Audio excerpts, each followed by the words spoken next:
일본이 수출 규제 조치 시행 이후 처음으로 불화수소 수출을 허가했습니다. 불화수소와 포토레지스트 등 3개 품목에 대한 수출 규제 조치를 시행한 지 약 2달 만입니다.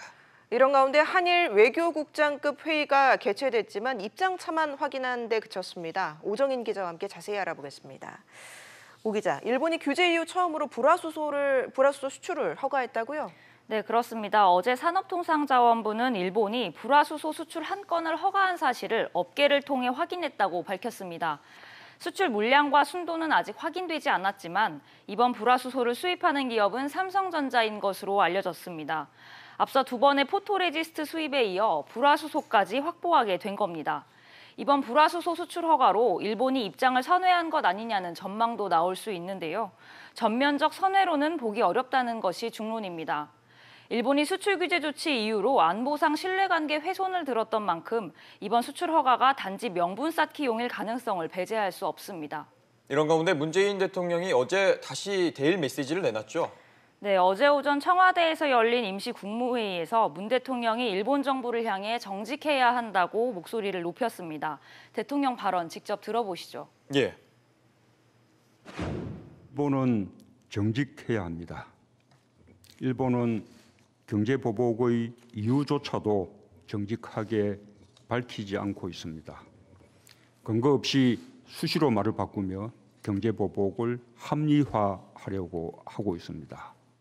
과거사 문제를 경제 문제와 연계시킨 것이 분명한데도 대단히 솔직하지 못한 태도라 하지 않을 수 없습니다. 네, 이번 문 대통령 말은 바로 하루 전인 지난 28일 스가 요시히데 일본 관방장관의 발언과도 연관이 됩니다. 스가 요시히데 일본 관방장관은 화이트리스트에서 한국을 제외한 데 대해 안전보장 관점에서 일본 수출 관리를 적정하게 실시하기 위해서라고 밝혔습니다. 그런데 뒤이어 한일 관계 최대 문제는 징용 문제로 이를 포함해 한국이 부정적이고 비합리적인 움직임을 계속하고 있다고 말했습니다.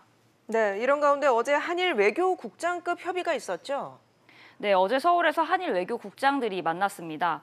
우리 정부는 양국 수출과 관련해서 대화가 재개돼야 한다고 강조했지만 일본은 강제징용 문제가 먼저 해결돼야 한다고 주장했는데요. 결국 또다시 입장차만 확인한 데 그친 겁니다. 이런 가운데 인천 송도 컨벤시아에서 한일 문화장관 양자 회의도 어제 개최됐습니다. 일본 수출 규제 조치 이후 보이콧 재팬 일환으로 일본 관광 자제 움직임이 계속되는 상황인데요.